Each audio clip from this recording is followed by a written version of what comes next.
This is CUNY TV, the City University of New York.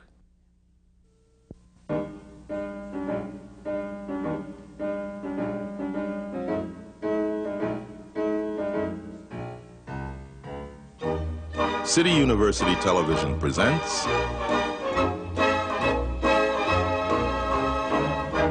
the American Theater Wing Seminars.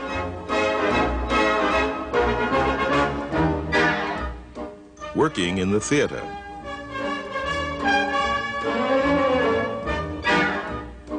This seminar, performance.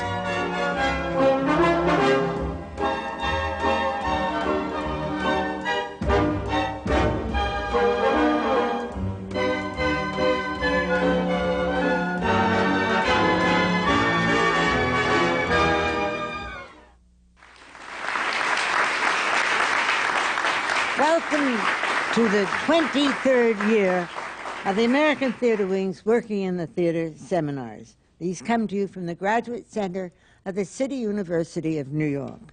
As we celebrate the 50th anniversary of the American Theater Wing's Antoinette Perry Tony Awards, I am so pleased to be able to bring you these seminars.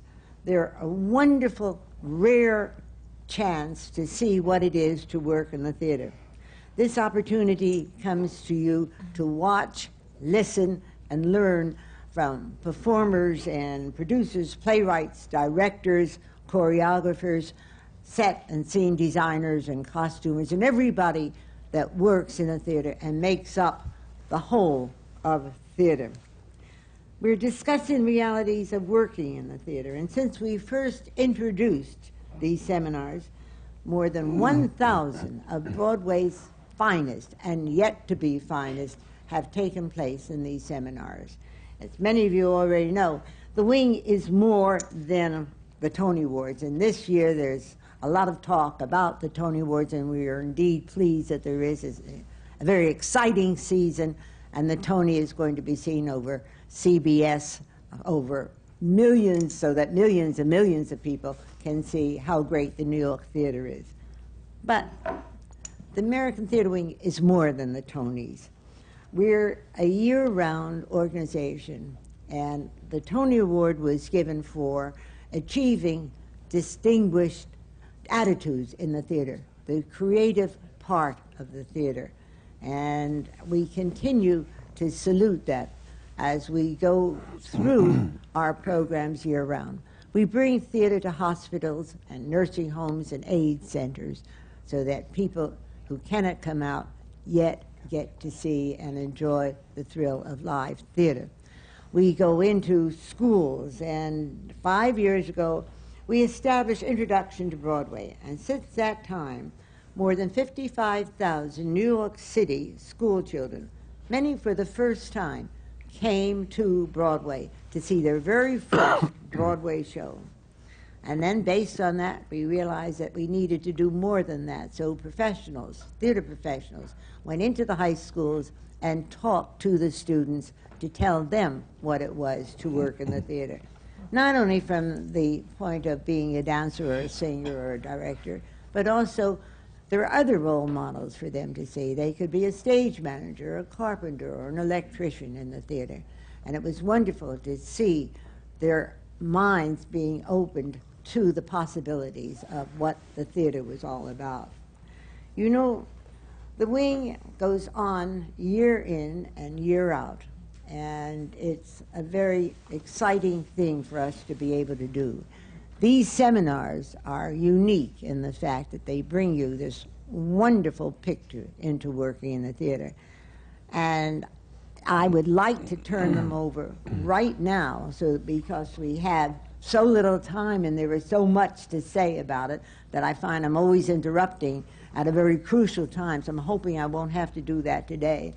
And I want to turn this seminar, which is on the performance, right over immediately to Brendan Gill, who is an author, a historian, a writer, and member of the board of directors of the American Theater Wing, and above all of those things, he is a lover of the theater. And then comes George White, who is president of the Neal Center in Waterford, Connecticut, is on the faculty of Yale University, and is a director both here and abroad, has done wonderful productions in both Russia and China. And they will introduce to you this wonderful panel, this exciting and delightful panel of performers. Thank you very much for being here. My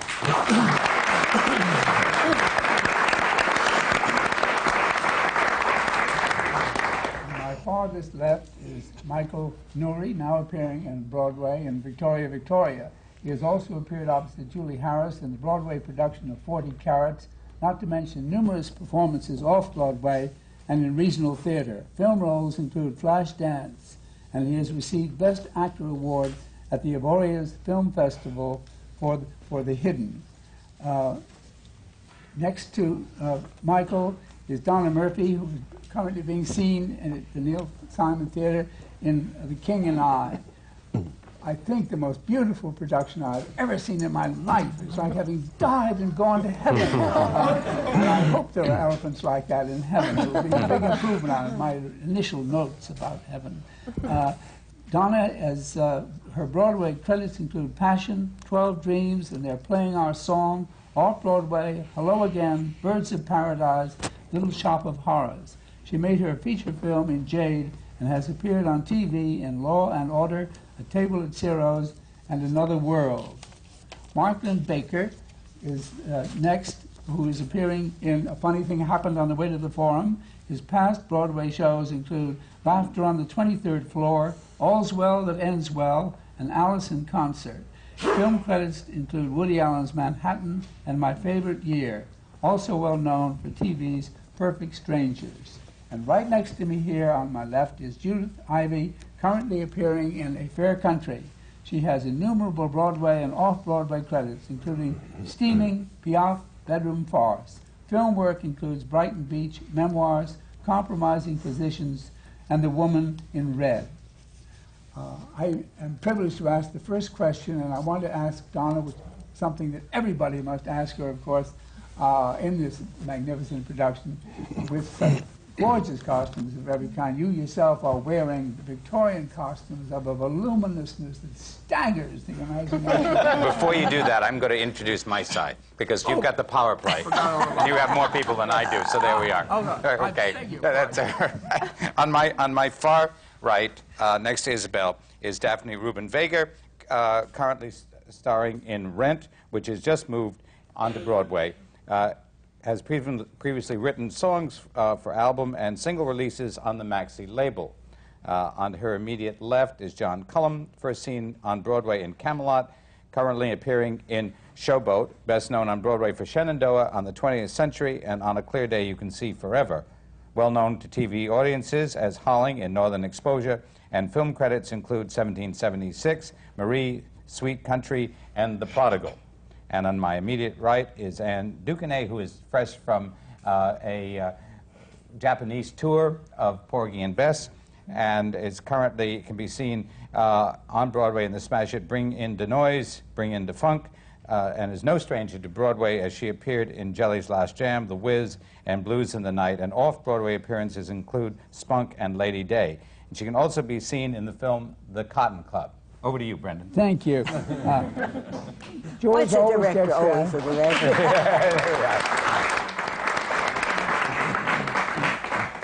George commonly gets to ask the first question, which is why I was so excited today about my privilege in being able to ask the first question. Back to what I would think of as a problem, your maneuverability inside the voluminousness. You had some practice in Passion, but nothing like... Well, in Passion, I played a woman who kind of abandoned the outer trappings of that time. So there were two principal female characters in Passion, and one of the women, Clara, wore gorgeous gowns, and she was corseted and hooped, and I was somewhat envious of how beautiful she got to look, but being on the other side of it in terms of what you go through physically to to wear those dresses and the weight of them and constricting your body in the way, I think actually Fosca had it easy. She made a very good choice. I noticed to wear a suit today must be a great relief. Oh, it's great, yeah. I mean, I chose to start using the hoops and the corsets very early on in rehearsal because it pretty much dictates much of not only the way you behave individually, but in relation to the other actors. It keeps people from getting close to you, and I think that is an issue that is not accidental. And you were going to ask. Well, I was going to say, too, I was thrilled and astonished by the way you moved around, obviously in numbers like Shall We Dance and all, Right. but also to see you were able to actually lie on your stomach with that is extraordinary, with the head getting lower than the king's Right. and all of that. When did you start with that? You must have As had. I said, well, I have 3 different sized hoops in the show. They get progressively larger, and the largest is the ball gown. Can you describe what George is talking about as you go down on the floor and Right. the costume goes all around you? You sit the down. custom in Thailand at that time was that no one was to have their head higher than the king's. And in fact, the majority of people prostrated themselves on the ground when in the presence of the king, which Anna challenged because she just said, I can't work that way, I can't think, I can't do it, which was, of course, a scandal. But they finally compromised, and she agreed to keep her head lower than his. So if he sat, she sat, and if he kneeled, she kneeled. And within the show, he tests that. And so in this rather huge thing that I'm wearing, he goes down to his knees and then goes down on the ground, and I have to negotiate a way to get down there myself. And it's a little different every night, which is very good. What about the difficulty of singing when you're corseted like that? Is that technically a difficulty or not? It takes getting used to. Initially, I had a very hard time with it. Now I've almost come to depend on it because you use the corset, the support of it makes you very aware of your back, and you kind of breathe into it, and you almost need to breathe deeper than where the corset constricts you, so you end up breathing very deeply. But I had a stomach virus last weekend, and that in a corset is a whole other experience, which I advise missing and avoiding at all costs. I wanted to move over to Daphne for a second because in reviewing your credits, did you start as a recording artist? How did you get going in this business, and then move into the theater, or how did you go? My first success, I mean, I started to make money recording, but you know, it was much more difficult to make money acting. So, but that doesn't mean that acting was not the first thing that I fell in love with and my first pursuit. My first success or experience in professional performing was being in a girl group called Pajama Party, and we made some albums on the Atlantic label, and that's how I started really performing. But acting, so I put acting sort of on the side, but it was not, it didn't come later, it was always there, it was just gestating, you know. How did you get into Red? I auditioned. And how did you know about the audition? My agent called me and said she knows that I'm a singer. She knew that I was a singer, and she said there is a rock opera based on La Boheme, and immediately I wanted to have nothing to do with it. I felt that I wanted to keep my music and my acting separate. And that was just my choice. I didn't really question it. I just wanted it to be that way. And she said, well, you know, it's not, it's a rock opera. The music is brand spanking new, and Mimi's a junkie, S&M dancer with AIDS. And I said, That sounds great. I'll try it, you know? And I felt that I really had nothing to lose, so my attitude was completely different. You know, I didn't go in there ravenous, you know, I just went in there giving what I could, and after a bunch of auditions, you know how it is. Well, I know how it is. After you know that bunch of auditions, I got it, and I think it's the best thing that ever happened to me. Oh, Did you see? Have you been to the Met and see Bohème? The Puccini? I haven't had time. Have you ever seen it? I saw it when I was a kid. My dad is an opera addict, and so when I was like about 9 or 10, I saw La Bohème. So I don't base anything that I do on La Bohème. Okay. But I did see it once. John, you're looking very studious. No, I just think, well, I would just listen. One of the problems when we talk about how people get particular jobs, it always turns out that no matter who you are, it seems to be auditioning necessary. But now in the case of Donna, surely because of what you did with Passion, you were a choice very readily for this, or not so? I didn't audition for The King and I. In a way, though, this may sound strange, I mean, it was a luxury to be asked to do it. But I have found that auditioning is often the beginning, if you get the gig, of a process in terms of, it's almost the beginning of a rehearsal process. And I kind of missed that first step. I missed having that first step. Strangely enough, I'm not complaining about the blessedness of just being asked to do it, but it took me a long time to make the choice and to make the commitment to do it. And a year later, I was starting rehearsals, and because I've done mostly new shows, I'm used to doing a reading and then a workshop and then 4 to 8 weeks rehearsal, and so a process that's a slower evolution, in the theater anyway. Certainly don't have that in television or film, but in theater. And with The King and I didn't have that, and so I sort of miss those, because when I'm auditioning, is particularly if you have if you have 2 or 3 auditions for something, it's the first steps, and you're making choices and you're shaping things, and so it's a mixed kind of blessing. Judith, do you have in auditioning? Do you feel the same sense that you are learning something from one audition to the next? I was going to say I was offered the role in Fair Country and didn't audition, and I spent the first week waiting for them to fire me. And I realized the luxury of auditioning is it's an affirmation that what you brought in the room is what they want. Right. And when you don't go through the audition process, then you're sitting there for the first week, if not longer, thinking, gee, I wonder if this is what they wanted, you know.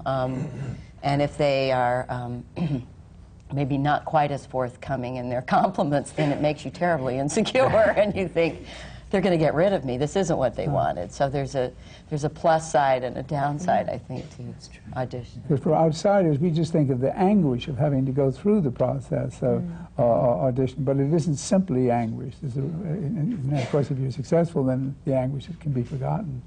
What is your situation in respect to audition? Yes, I mean, it seemed to me, did they put together a team, or did you audition for Forum? well, Forum's been a long time coming. I originally auditioned for Forum, and then a year later I got a call back. The other penny to drop takes a while. That's true. Which I declined to go to, and a year later they offered me the part. So it was a 2-year process. Pretty much anguish would be how I would describe it. Yeah.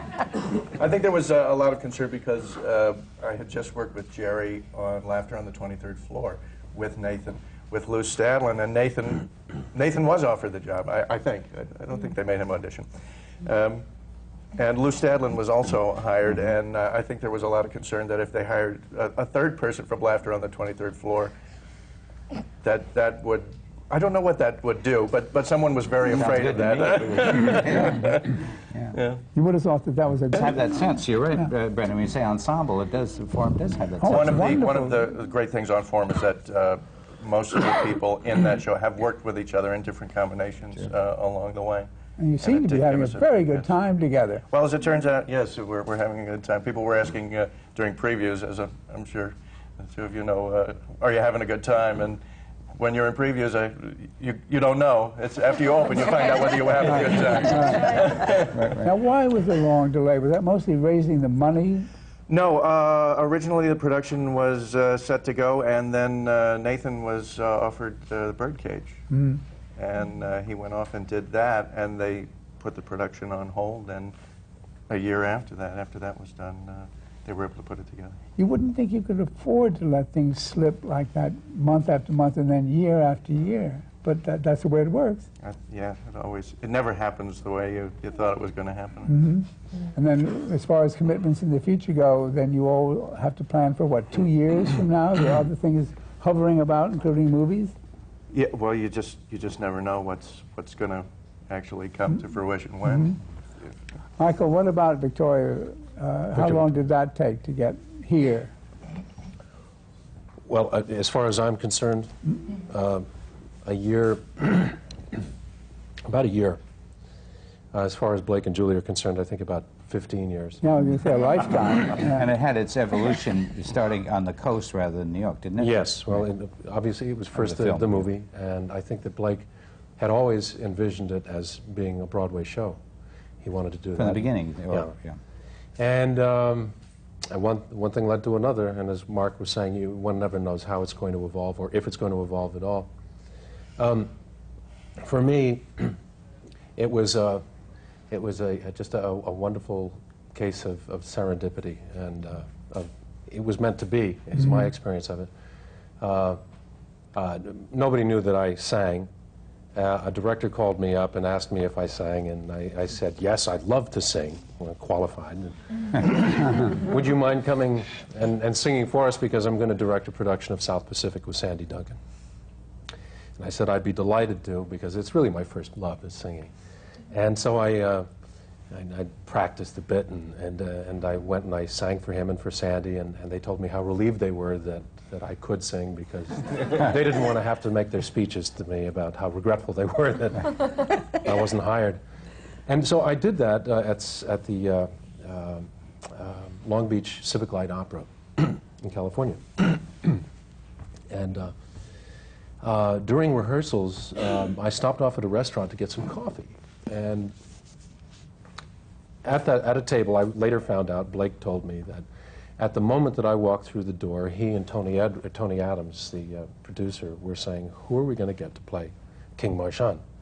And I walked in the door, and it was like a lightning bolt to them. And they said, does he sing? They called me over to their table. He said, this is Blake Edwards, and so-and-so, and we're doing Victor Victoria in New York. Do you sing? And I said, yes, as a matter of fact, I do. Now I'm quite confident. I've learned not to equivocate, but no. Yes, I do. I sing. Here's a script for Victor Victoria. Would you mind reading it and get back to us? Let us know if you'd like it. We're going to go to Broadway with it. So I took the script home that night, and I called them the next day without having even opened the script, and I said, I love it. I think it's great. And it's true. I didn't even read it. And I said, great, would you come and audition for us? And I said, no, I won't. And it was time. I wasn't being cavalier about it. It's because I felt, one, the schedule was so compressed that it would have been an impossibility. And two, I felt that I would have been shortchanging myself and doing myself an injustice, and them. And I said, look, you're going to have an opportunity to see me supported by a wonderful cast and a wonderful orchestra, and I will give you a car to come down, and I mean, here I am offering Blake Edwards and Julie Andrews a car. Like they need a car. Well, they moved on to somebody else. No, go on. They moved on to somebody else. They took it however they took it, and they offered it to someone else. And it didn't work out. And shortly afterwards, I found out that they were coming to the last performance of South Pacific. And I looked out in the audience, and there they were, and they came backstage afterwards, and Blake said, "You want to go to Broadway?" And I said, "Sure." And that was it. What a happy story. Yeah. That's a nice story. Now, in the original production, Ezio Pinza was the great, played the role that you played in. But of course, as an older man, did you play it in South Pacific as an older man? Did you make yourself much older? No, I didn't. I didn't feel the need to do that. Mm-hmm. Why did you feel that you were shortchanging yourself by doing another audition? By my estimation, to go into a rehearsal hall with an upright piano and to sing a number from Guys and Dolls as an audition piece for an original piece would have been, it was just a hunch, Isabel. I don't know. It was a gamble. But I was just trusting my instinct, and I wasn't being cavalier or arrogant about it. I really wanted to stack the cards on my side as much as possible. I did not, and I should mention this, that I followed that, or I included in my declining to audition, I included made it very clear that I was extremely interested and excited about doing it. Mm-hmm. Well, also, in a funny way, you were auditioning by inviting him to come to South Pacific, so in effect, that was my audition. Say, you want to see what I can do, this is what I can do. Right. Rather than sitting and doing, I just thought, I mean, I've been in the business long enough to have to be somewhat acquainted with how people think. Sure. And it really comes down to common sense. If I were a producer or director, and if I were sitting out there looking at a young person that I was not sure about, if they didn't have a body of work as a singer, and if they were in an audition room with a piano, I'd say, yeah, but how's he going to be with one of the biggest stars on the Broadway stage, namely Julie Andrews? Will he freeze? Can he carry it? Is he present? What's he like with an orchestra? So these are all the things that went into consideration. And you were asking questions of yourself about them that would frighten me to death.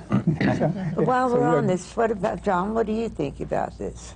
Well, what Michael and Mark both say that's what I've always felt about auditions, that you can't, you'll never know what to expect. I think that's what you said, and serendipity plays a great part of it. And I can't think of anything that I'd less rather do than audition. It's the most horrendous experience that you Well, can John, have. I don't think, I mean, do you still audition a lot? Yes. You do, really? Yeah. Because I would think So you're always John auditioning. Cullum, I mean, Yeah. just automatically would think that people No, would that's move to not, that. that's not true. And even when they don't, you've auditioned. The thing that I think that if I can impart anything to younger people is that you're always auditioning, and it doesn't make any difference. You never stop auditioning. Even the bad auditions finally mount up, and you finally, all the things that you've done and all the things that you've auditioned, and I can start with anything that I've ever done, and it's all some kind of circuitous route. Showboat, for instance. So how did that come about now? You're in Showboat. Yeah. And so what was the start? Well, they of it? offered me Showboat. But the truth is that I came a year ago to New York and did a benefit because I knew that Hal was going to be there. It was for Hal. It was a benefit for Hal and the TDF thing. And so I prepared a number. It's the only time I've ever prepared for a benefit. I did something from the 20th century, which I'd done for Hal. It pleased me to do that, and I had done that role. And I'd been in it, so I knew I had the same feeling about doing that number that you have about them coming out there to see it. It's not like auditioning. It was my piece, and I came and I knocked the hell out of that number just because I wanted to impress Hal and make him remember that I was as good as he remembered me. And I think that that's what caused me to get the offer from them. So that when you got the offer, then what was the next step? They asked you directly to do it. I didn't say, will you come and sing it? Or my considerations, well, for instance, the number that I sang was I Rise Again from on the 20th century, because I figured half the people in New York thought I was dead. The other half were sure that I couldn't sing anymore. So I figured this is an appropriate number to sing. You did it on Easter, right? So I sang I Rise Again. Also, it goes back a long way. I auditioned for Hal Prince years ago. Hal Prince, it came to me through other people, thought I was the dullest actor on Broadway. Really? That's the truth, and the truth is that I was about the dullest. On a clear day, you see, he keeps going back and back. I keep going back to my past, but on a clear day, for which I auditioned 13 times. Dang. The last time I auditioned, I walked up on the stage and refused to say a word because they had auditioned me. Well, it started out, I'd been in Camelot for Alan J. Lerner, and then I heard that he had written a part for me, which I was penciled in for, On a Clear Day You Can See Forever. And then I heard I read in the newspaper that they were looking for a John Cullum type. Back to being dead. Yes. So anyway, to make a long story short, I auditioned for that part. Then they finally started auditioning for the lead, and I even had to learn to do a Viennese accent for the lead. And they cast Louis Jourdan, and I went out and did a movie, Hawaii. Then I got a call from the coast to come to Boston, and I thought they wanted me for the part that they'd penciled me in for. And I said, "What's wrong with Clifford?" It's not Clifford, it's for the lead. So I ended up On a Clear Day, and it was very, very exciting, they tell me, in Boston for the first 2 weeks. But by the time that they molded me in so that I looked like Louis Jourdan and spoke like Alan J. Lerner, I truly had become the dullest actor on earth. And that's how Hal Prince remembered me. This story goes on and on. There's no end to it. You were painted with that brush in Clear Day. Yeah. I manipulated all the way through on the 20th century. I mean, he had been looking all over for the lead for on the 20th century, and he said he was speaking to Alexis Smith in California, saying this, bemoaning the fact that there are no classical actors in America who can sing. And they can't find anybody who could play the part that John Barrymore played in the movie. She said, she mentioned my name, and he said, "He's the dullest actor on Broadway." He has but the words he used then was, he has no sense of humor. And so I had found out through my agent that he'd said, so I sent him reviews that I'd done out of New York, from Cyrano, from El Capitan, from Molière's, and different things that I'd done outside, and all of them comic reviews, for which I'd gotten good reviews.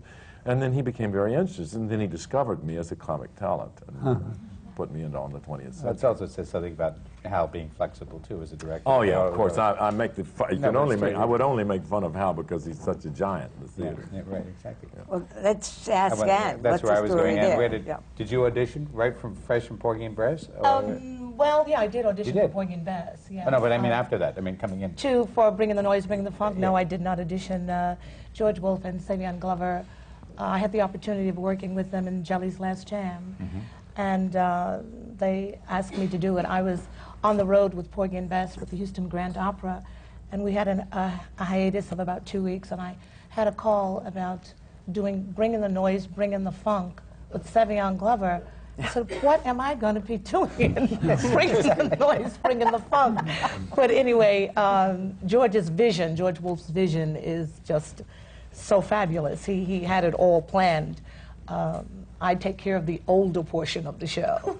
You know? I mean, I do the song styles of the 20s and the 30s and the 40s, and well, more than that, too. I do character voices and 13 changes, quick changes. Once I go down to the stage, I never go back to my dressing room until intermission. I am worn out. But I'm having a great time. And about auditions, I hate to audition. My hands get so clammy when I walk into an audition. I just hate to audition. And sometimes they can be so disillusioning because you get in there and you sing, and there are like 9 people sitting at the table, and when you finish, they're all applauding, and you walk out of there and you're feeling so, wow, I know I got that job. And you wait for the call, and you don't get it, you know? And yet it has to be, apparently. There are a few cases where you haven't auditioned once George knows your work. Absolutely. And therefore, and it was a part that was one that he knew that you could do. Why is it so terrible? What makes it so awful? Is there anything that can be done that you feel to help the producer, the casting agent, whatever it might be. One thing I wanted to say about the upside of auditioning is that there have been situations where I have fought for an audition for something where someone has decided that based on what I've done that I'm not right for something. And the one thing about the opportunity to audition is that it's an opportunity to shift somebody's perspective about the range of what you do. And for that reason, I like that the opportunity sometimes exists to audition. I still get nervous, but when there's a real sense of purpose in being there to say, I want to show you something else. I want to show you the possibility of something else, and know something you know you're capable of, but other people don't necessarily know. And passionate would be, I have to show you I can be ugly. Well, that was surprisingly easier than people. That was about. Yeah, I want to pick up on that a little bit, and also because of what goes on inside the head of an actor a little bit, both for audition. I mean, obviously, I was going to pick also up on what Isabel said about, you know, it's nice to see you this way because I've never known what you really looked like. Right. Because having seen Fosca in Passion and then seeing Anna, and I thought, well, what does Donna Murphy what does she really look like? Because not because of necessarily of the face, but what's going on inside. Right. And you know, is really it's the mental mindset of the actor that really changes the whole demeanor. And I imagine you both could use that in terms of auditioning. What goes on? How do you gear up beyond the clamming hand? That's what's tricky too, is that and it's different for different circumstances. But my dilemma also with auditioning or with even sometimes taking a meeting, you know, which happens more in film and television, I like to have as much information as possible about a role so that I can make choices about what I choose to bring into the room. And very often that information is limited, sometimes because the people on the other side don't know yet. They really haven't made a decision about what they're looking for. But if you know that you could go in many different directions but want to make an educated choice, I need information to do that. And sometimes it's a struggle to get that. And you want people to meet you, you want to connect as a human being, and at the same time, sometimes they will meet Donna or Mark and say, yeah, but he or she has a quality that's not right for this.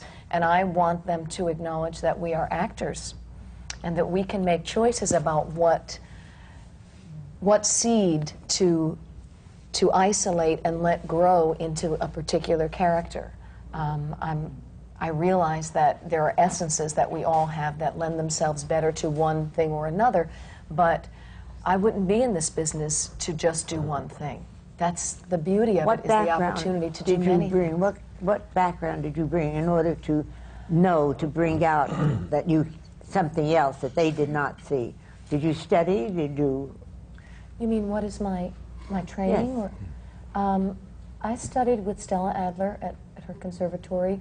I went to NYU. I was in their undergrad drama program and studied Where do you with come Stella. Born in Queens and lived out on Long Island until I was 11, and then a small town northeast of Boston, Topsfield. And then I came down to NYU. And then I studied at the Strasberg Institute. Because you need to know what to call on to bring out another you or another part of acting, which is your profession. Right. But it isn't anything that you do without having knowledge of which tap to draw on, which is some of it's instinctive, and some of it is really trusting text and what text tells you about a character, and pictures that are sparked in your mind, I guess. For Anne, it was George Wolfe's concept was extraordinary because plainly what he needed to make the show work so well is humanity. You represent the humanity, the human beings, particular kind of people with all your gusto and vitality, whereas the dancers, in the nature of the skill of tap dancing, it's almost inhumane because it is so skillful. It has to succeed on a physical level of sheer skill rather than on personality. So without you, the show would be sort of like the industrial scene with all the, you know, the you pour on the other thing continuously, bringing the audience in through you and through your singing, because we admire the dancing, but the singing makes the whole thing human. Exactly. And how did you? What was your background too? I mean, all these questions. Well, you know, this is the first time that I've had the opportunity to be a performer in a production and also be on the creative team. When we started this production, there was no script. I came into the rehearsal thinking there was a script, and there was not. So we just created it from the ground floor.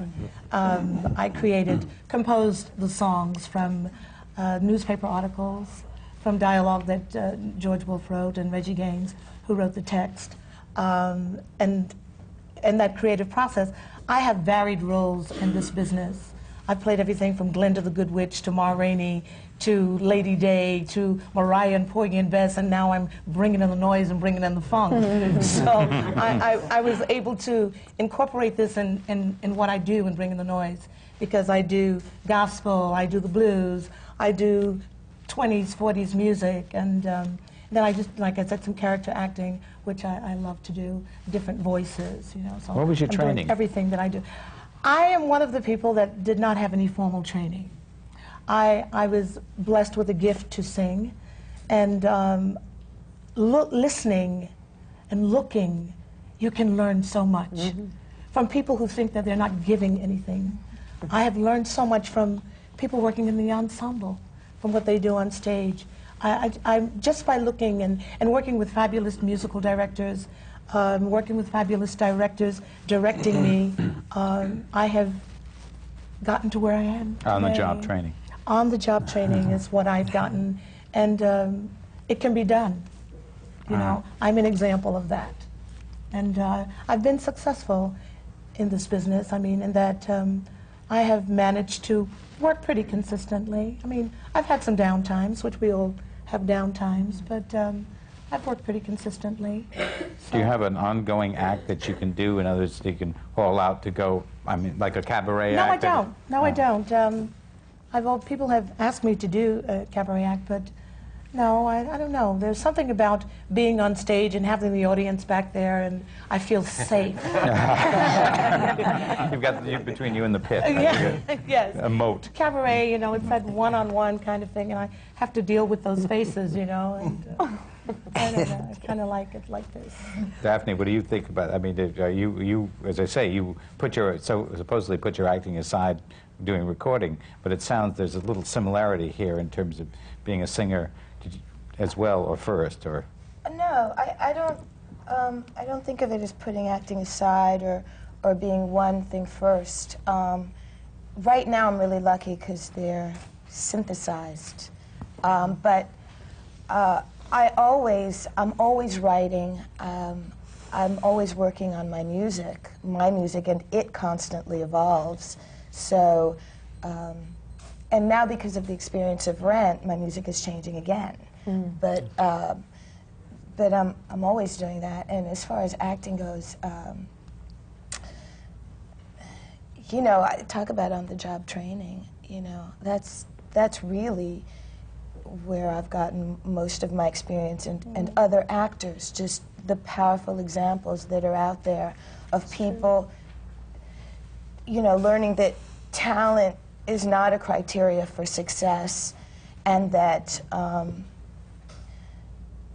you know, it's just, you get it sometimes that, like, it's just what you have to do. I realized after a while, though, after auditioning, that being a natural, as it were, wasn't going to do much when there are amazing talents out there. So, so I studied with Bill Esper. He probably doesn't want me to say that publicly. But he taught me something. I learned that there was a technique that when you couldn't pull it out of yourself organically, that there was a technique behind it. And I think in some way or other you all have that. You have to have it. Dana, don't you have it? What do you do? You. Judy. Judy. No wonder you didn't answer. I come to almost it. That's all right. What? I forgot what you asked. It's done. How, you know, your take on, well, your background, your training, and how did you get to where you got, where you are? Where I got. This life of crime. Yes, that's right. Right. Bears bitter fruit. Well, I always think that aside from going to college, I just had the great fortune of starting in Chicago, and didn't put myself into the big time right away. When I try to share something with someone starting, I think there's so much to be said for regional theater, more so now than ever, more so than when I started. But there were so many wonderful actors and directors from New York who came and worked at the Goodman Theater, which was where I worked quite a bit. Is that where you first worked after college? Or? Yes, At yes. the My Good- first equity job. Was How at the did you Goodman. get into the Goodman Theater? Auditioned, and they saw a certain amount of non-equity actresses and actors, and there was a tiny little part in a play called The Sea by Edward Bond, probably the strangest play I've ever done, and I got it, and so then I became an equity member. And I also did commercials, because Chicago was a huge commercial market, and made a great living, and joined all the unions. And so when I came to New York, I had a resume, a professional resume, and I was a union member in all 3 unions, so I had a lot of ammunition that, aside from the wonderful experience of working with all of these gifted directors and actors, not only out from New York, but from Chicago. I was working in the professional theater directly out of college, and I think that was a great training ground. Why isn't Chicago enough? Why do people have to come with us? Because Chicago is plainly a very great city indeed, and in architecture, the leader of the country, and always has been. But in writing too. You know, in the 1920s when they had half a dozen of the best writers in America, but yet they wanted New York. Now. Well, it is Broadway. There is that sparkle that comes with it. But do you go back to Chicago? Do you still I have, like it? yes. Yeah. I've gone back and worked.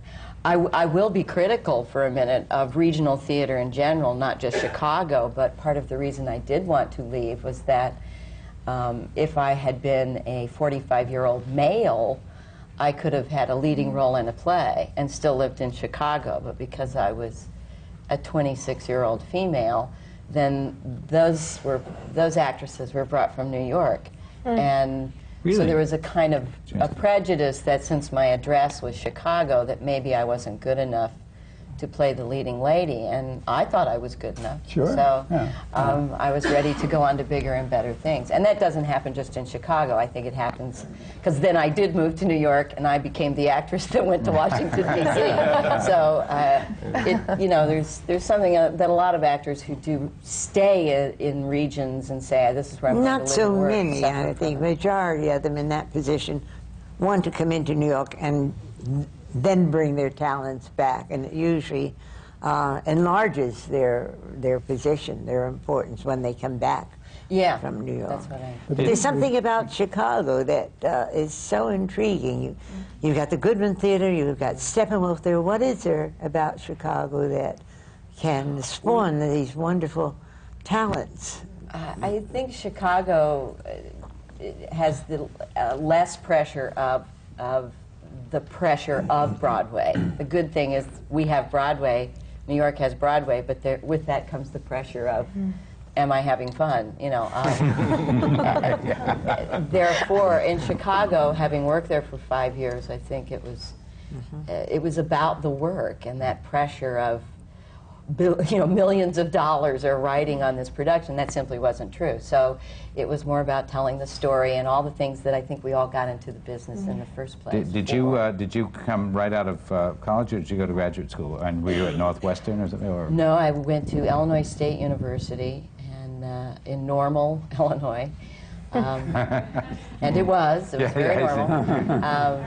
And then I went straight to Chicago and started working. There are 3 cities in America. The energy is just coming right up out of the street. New York, Chicago, and L.A. Those are the 3 intensely energetic, and you feel it. Everything is altered for you emotionally by that. But you've had 3 of those cities. You've had them all. years ago, the Guthrie tried to be a wonderful, stable acting group in Minneapolis, and in a sense, it couldn't be because Minneapolis doesn't generate the kind of energy. You have to have a superior energy, and it's almost. I trained at drama school at Yale. Where? It's a little just said where that. I had to say that. Unfortunately, did not get to take George's wine appreciation course. Oh, you know about that. You know about that, yes. It was sorely missed. I didn't learn about wine until much later. No, I see, I could have taught you. I'd been an undergraduate at Yale, and Bob Brustein invited me to audition for the drama school, and I was accepted. Oh, he did, as out of the Dramat. Okay. But now, when you were a little boy growing up, was that in New York or where was that? In Connecticut, and my parents were always involved with theater. They met doing theater in college. My mother was dancing in a show, my father was directing at the University of Missouri. They continued to do theater as I was growing up, and that's really where it was always something important. It was the act of theater was an important act, that communal act of the communication of image and idea. And it wasn't until I got to college that I decided that's what I wanted to do with my life. Did you choose Yale because of its reputation as an arts college or a university? I had been there as an undergraduate, and I had I mean, did you choose Yale as an undergraduate because of that? No. No, I was just looking. I didn't know what I wanted to do at that point, and Wanted to become a professional football player. So right. I gave up the football career. Yeah, of course. But now, when you were a little boy, were you a funny little boy? Were you a clown? No. Because an awful lot of people begin to assume the posture of a successful humor clown in extreme youth. Yeah. No. Moliere among them. I'm not putting you down. Yeah, or Noel Coward. I didn't think you were. Until you said that. Mark, he came out of Yale, right? Eventually. And then what? Attended the drama school and then just started working in New York in regional theater. I think there's no, as you can hear from all of these stories, there's no one way to do it. The important thing is to find some place where you can focus on the work. If that's what interests you, if that's what obsesses you, you find somewhere, some place with people who you admire where you can just focus on doing the work, and that's where you learn. That's where you put together. How do you get to those people? There is no one way to do it. Everybody here has had a different place, a different time. If that's what you need, if that's what you want, you'll find it. Michael, did you start on, what coast did you start on? Or are you from Chicago? Here in New York. Yeah. So did you grow up here, or did you go to school? I grew up here in the city. Do you feel the same way as Mark, that need, that you wanted to be in the theater, and so therefore you did whatever needed to be done to be seen, to be part of the group? Yes, I think there was an element of default involved in my story, too, because I think so much of it has to do with, Mark touched on role models. He had two parents who were involved in the business, and my role models were not involved in the business, and they were not really encouraging of being in the arts. But I think that if the seed of that passion is in the heart of a being, I mean, in my children, I encourage them to pursue it. I would encourage any human being to just follow their passion, because, as Stanislavski says, it takes everything to create one moment of inspiration, and it takes nothing to destroy it. Have you ever done anything else? Besides acting? Yes, I have, which is why I can speak with some authority about how blessed a thing it is to do what you love doing. I sold life insurance for 3 months. It was so anathema to me that it was a gift, because I said, never ever again will I work in a room with neon lights. Here you are. Nor 9 to 5, and nor sales, nor let alone, making money off of people by telling them that they're going to die someday. So I mean, it drove me out. My first job after that was waiting, and it was clean money. It was so honest. It was great. I just loved waiting tables. It was great. I'm going to stop you right here and then come back to you, and Anne wants to say something too.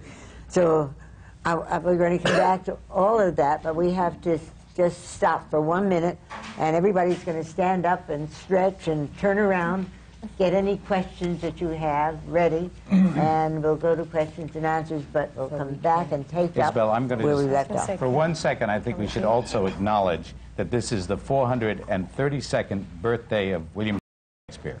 Here And we we can go. contemplate that as we take a break. But in the same breath, I had trouble with it.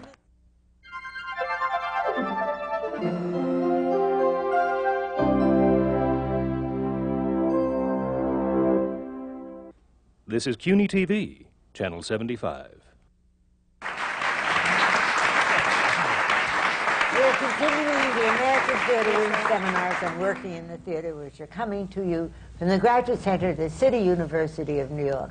This seminar is on the performance, and there's a group of fabulous performers here with much to say. And I'm hoping that George White and Brendan Gill, our co-moderators, will bring it out.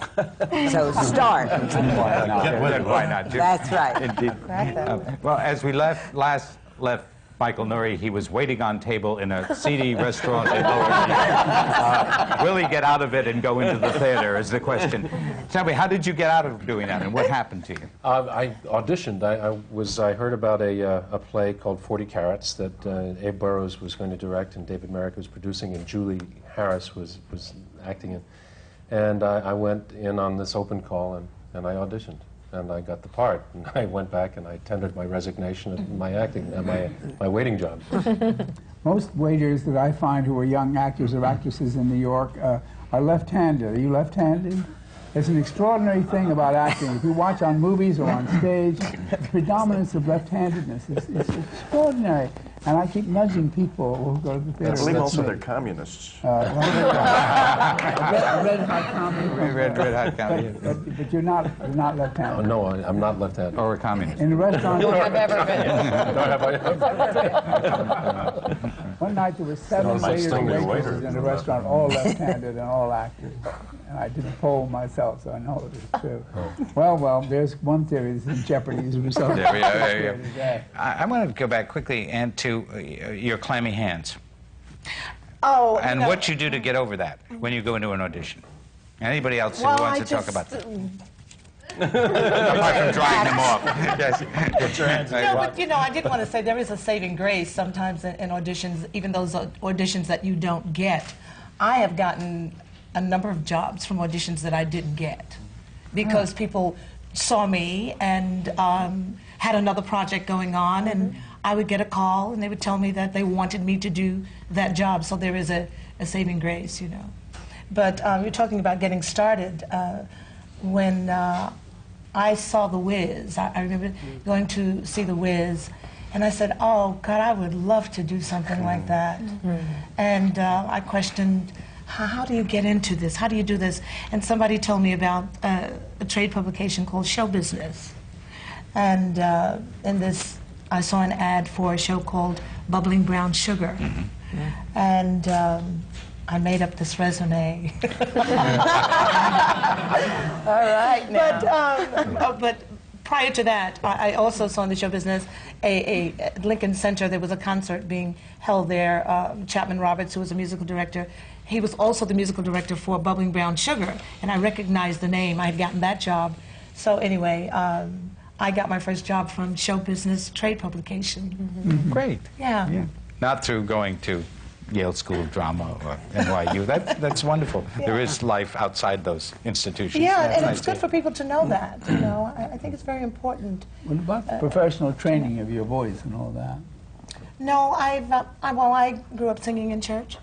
My mom was sang in a gospel quartet, and when they would travel around, she would take me. I was about 9 years old, and book me on the program as well.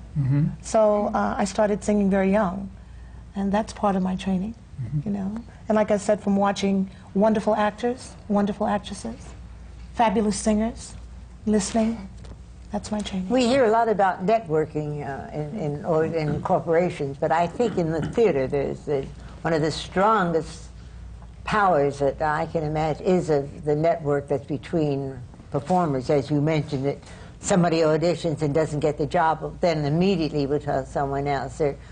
They're not, I don't think that actors are competitive in the theater. Sure, they want the part, but if they can't get it, they're very generous with seeing that someone else has a try at it. Oh, absolutely. I've recommended people for jobs, you know. I think we have to do that. Do you all talk among yourselves a little bit about, hey, you ought to go to this audition, you might be right for it? Oh, absolutely. Or I hear that they're doing... Yeah. Absolutely. That's how I got spunked with George Wolfe. One of my colleagues had gone to the audition, and she said, I went to this audition, I don't understand the script, and da-da-da-dee. And she was telling me what it was about, and she said, maybe you should go. And I said, well, it was the end of, he had been auditioning for like 3 months to get the right person. And I went in at the end, the last 2 weeks, and I got the job.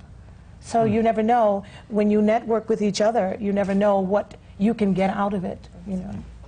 Well, John, what is your experience? I mean, what is your training also back? I was a church singer. You were? Yes, I was fired from 2 church jobs. You weren't the dullest singer in church, were you? Oh, no, but I wasn't. I studied music because I got a job through nepotism in a big Methodist church, and when I sang the first time, I always sang about a quarter of a tone sharp. I was so nervous. And they came to me and said, look, we're paying you $40 a month for this job, and you can't sing. I said, but we'll let you stay on for a while if you spend this money to take some training. So I started training.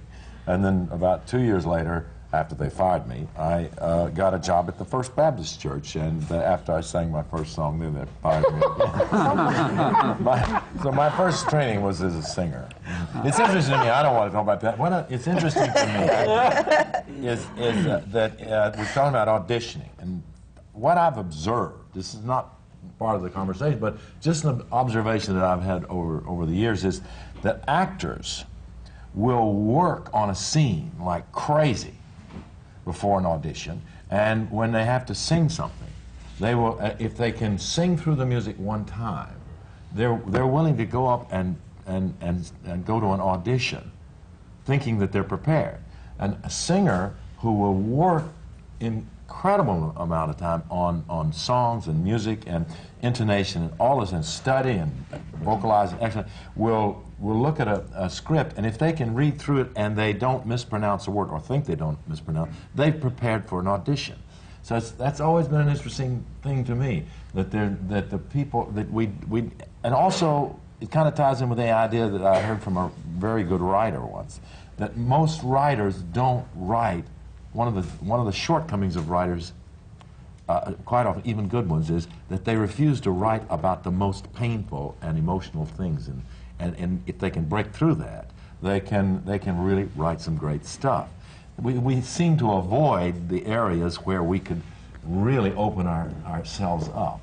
That's just my observation. I think in the past half a dozen years that doesn't tend to be so anymore. Well, I hear that from because I'm sitting between two performers that like me keep going between. But also when you talked about preparing for, who tells you what to prepare for, and who do you listen to? An agent, a casting, what?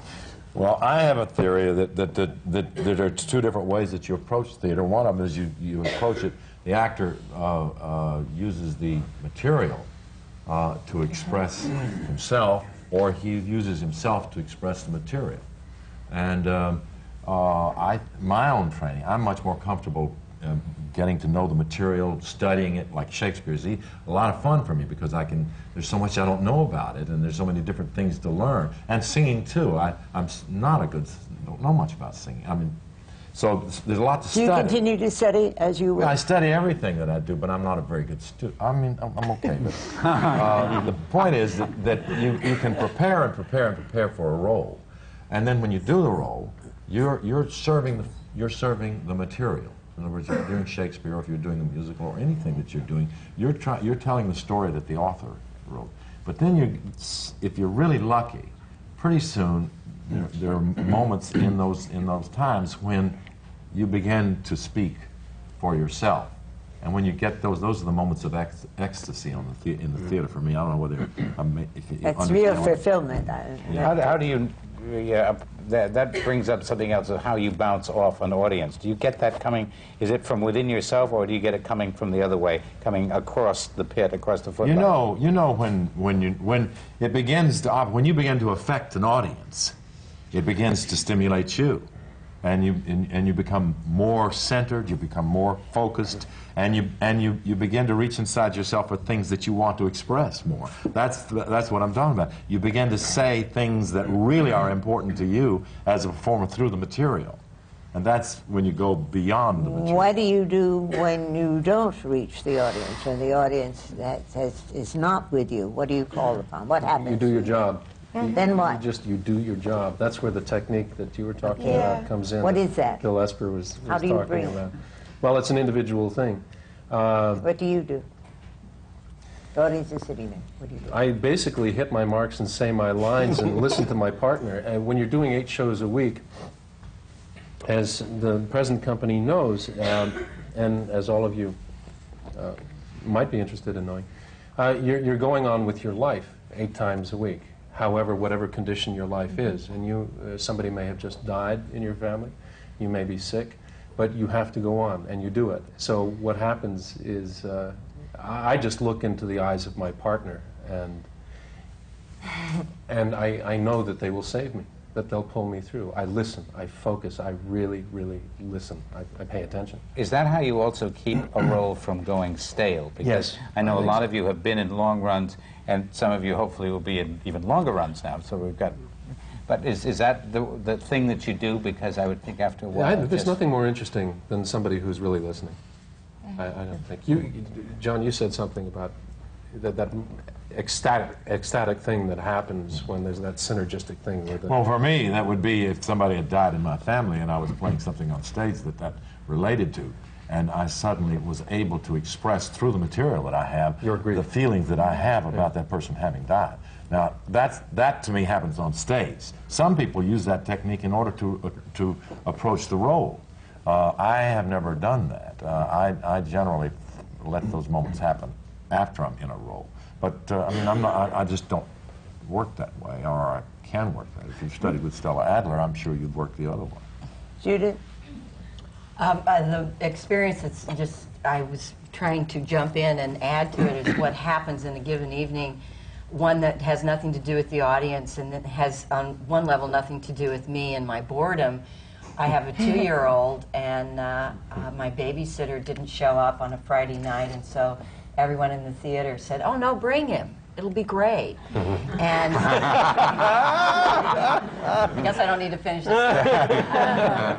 He, unbeknownst to me, had the flu, and I was holding him at intermission, and then they said places, and I stood up in a very grand dress that I got to wear in the second act, and he projectile vomited all over me, and they said, "Go, it'll be all right."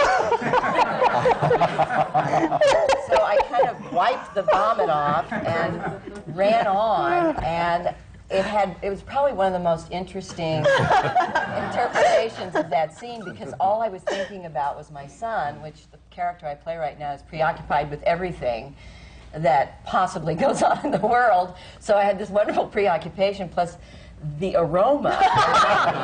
And your fellow actors must have been wondering. Kind of. So there are all kinds of events that I think inform a scene that has nothing to do with whether the audience is responding or not. And I think, in fact, the scene was better because there was this other level that had nothing to do sheer with terror. I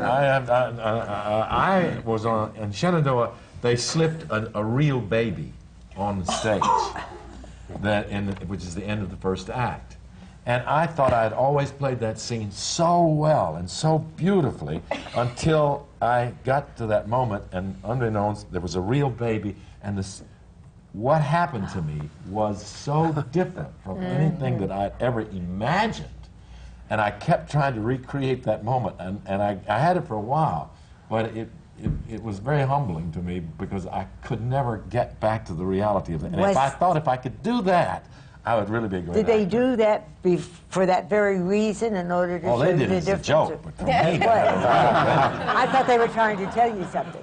they may have been. Yeah, trying to improve my performance. I don't know. Sometimes I've been in experiences where I'm 6 or I haven't done a lot of long runs, but 6 or 8 months into a run of something, and will literally on a line, in a moment, think, "Oh my God, that's," and it's not that that's. Now I know what she should be doing or how it should be stressed, but it's like you suddenly know what it means.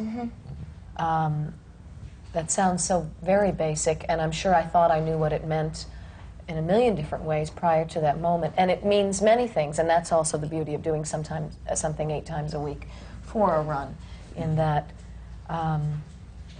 even in King and I now, I feel like I'm still in rehearsal on that in many ways. And there's a letter I read every night, and the thoughts that pass through my mind that are connected to the play, not connected to, I mean, it's like a collage of emotion and images. And I think the first time I ever did a principal role in an extended run, it made me very nervous when I found my mind going in many different places. And I was very quick to judge it and say, I'm not in the moment, I'm not 100% here. And then I started to allow that to happen and to trust that in a way that was a blessing, because it was keeping me open to things that might motivate me or move me in other ways, and keeping things fresh. And I would, if I were looking at John across stage in a scene, would try to see something new, whether it was the way his button was frayed or the texture of his skin was different, that those little things open you up to something new. In addition to wonderful writing and music or whatever you're working with. You know. But you don't have time for that, Mark, do you, in the forum?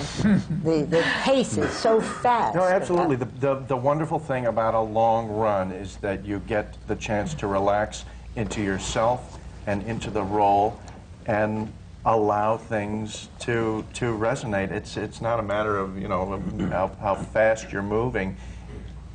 You know, your mind is always going, is always working, and you find yourself finding out about what's going on, just what's going on in that moment. But I would imagine there's also terror if you once lost one moment with some of that business going on. I would hate to think what would happen. Well, that's a mistake. Yeah, exactly. Yeah. That's not being in the moment. No. If you're in the moment, you are able to execute the requirements of the material and the role and be present and just be yourself.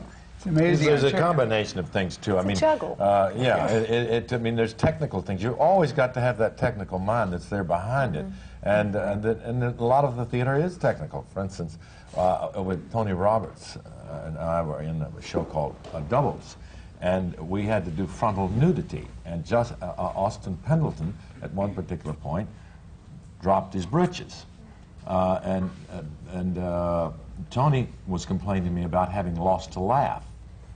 And I said, if you would ask Austin to drop his drawers one beat later, you'll get your laugh back. So it's just a technical thing. It's true. Everybody was watching Austin and lost his line. So even though he was giving the line exactly the same way, it was something technical that was going wrong. We're going to go to questions now. We have our first question. Hi, my name is Meredith Powell. I'm a theater major at Adelphi University, and this question is for the entire panel. Have you ever been discouraged by casting agents about your talent, and what made you sure of your talents? Anybody? Let's start from left to right. Very briefly, yes, I've been discouraged by casting people. Yes, it's been discouraging. And what was the? What made you sure of your talents? What made me sure of my experience, doing it again and again and again. Yeah, I've definitely experienced times of discouragement from individuals, but often it's come around where somebody who years ago, whatever, didn't think I had the goods to do a certain kind of work, then had an opportunity to see me do something else and brought me in again. And in terms of Mark. Oh, in terms of Mark, I don't know. Have you been discouraged? There's always a constant struggle to believe in yourself, to understand your own talent, believe in your talent, and then to get people who hire you and who will help to hire you to also believe. That's always a struggle. Judith. Amen, yeah. Are you afraid of being interrupted? We'll skip Brendan and George. Well, I think with this business... I won't take offense. Sorry. I have lots of confidence, and so does George. Yeah, we do, absolutely. With this business comes a degree of pain. You know, I haven't necessarily had discouragements with casting agents, but I've had some disappointments in a role that I thought I had, that I was going to do, and then I didn't get, and that kind of thing. But like he said, Believing in Yourself is a song that I did in The Wiz, and I've lived by that. I believe in myself, and it keeps me going. Well,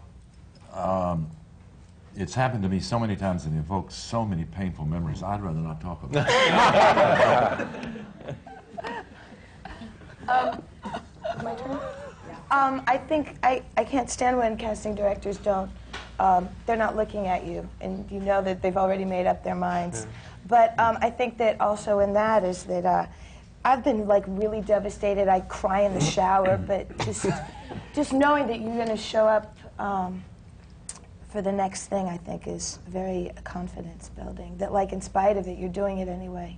That after a while, you realize you've reached a level of confidence, and then you kind of get insecure, but then you've reached another level, so it's like an onion. Great. Hi, my name is Tom Hutton, and as I told Isabel a moment ago, I've had almost as much passion as she has for the last 20 years towards the theater. And I'm going to preface my question with a very quick tribute. Someone on our panel here was responsible directly for my passion for 20 years. John Cullum was involved in a production of Shenandoah in the early 70s that I saw, and he kind of inspired the magic and the love that I've been able to nurture over the 20 years. And I came back and saw you in the revival, and you were just as wonderful. You're a dynamite performer. My question, there's 4 panelists on the floor there who have TV and film credentials. Between Michael and Mark and Judith and John, how does the performer reconcile the tremendous imbalance in the revenue that's available? I mean, you cannot make a living in the theater. How do you juggle? How do you juggle? I think, for me, it's a matter of doing one so that I can afford to do what I really love to do. One is more commercial, and you know, you make more money in television or in film, and that affords me the opportunity to do what I love to do on stage. Not that I don't love doing the other, but you understand? Yes. Anybody else want to leap in on that one? I don't see it as a reconciliation. I'm terribly grateful for the fact that I get to do all of it. But I'm most grateful for the fact that 2 of those mediums subsidize the one I love to do. I've been fortunate in the past few years to just be doing more film and TV along with theater. And there's things about each medium that I love. And the joy is being able to go back and forth, enjoy each for what it is, and have the blessing of being able to work in the different mediums. Is there, you have to bring another technique to camera, to movies, to television, and There's certain technical things that you deal with in each, yeah. It's a matter of scale a lot, isn't it? Scaling a performance up or down for the camera as opposed to an audience. And shaping it and dealing with shooting things several times and out of sequence, that sort of thing. Hello, my name is Helen Johnson. Hello, my name is Helen Johnson, and Donna, this question is directed to you. I am the mother of an aspiring actress who is entering NYU's drama school in the fall. And she's not wanting to go anywhere else, and I just wanted you to tell me what makes the school so special. How old is she? 18. 18. Is she from the New York area? Yes, we live in Bergen County. That's good. What was hard for me about NYU was that because I hadn't grown up in the New York area, I found the distraction of the business really hard. And I was taking my academics at the university and studying at the conservatory, Right. Stella She's in the Adler's same staff, program. and Stella. And I was really starstruck and started buying backstage and going and show business and going to open calls, and got a Broadway show. I went to an open call for a musical and got a job my sophomore year in college. And just the distraction of this business happening was hard, and I found that I wasn't really mature enough to just stay focused on being in class. And then I went later back, not to NYU, but to class with a different teacher and studied some more. The great thing about being at NYU is the very thing that distracted me, is that New York is an incredible city. The museums, the people watching, the libraries, just the city itself and the energy of it is phenomenal. And the people who teach there are the best. Interrupt. Again, I said I wasn't going to do it at the very beginning of this, but here I am doing it again. There just isn't time for all of the information that we can get and that you're so willing to share with us. And I would like to add that I think one of the most marvelous things about going to any university, any college, or any school in New York City is this wonderful campus that we have here, and everything that's available to you, including these seminars, which could not take place anywhere else but in New York City, where we could call upon the people that the wing does to share their knowledge with you on what it is to work in the theater. And this is just one of the year-round programs that the American Theater Wing does, although right now we are celebrating the 50th anniversary of our Tony Awards.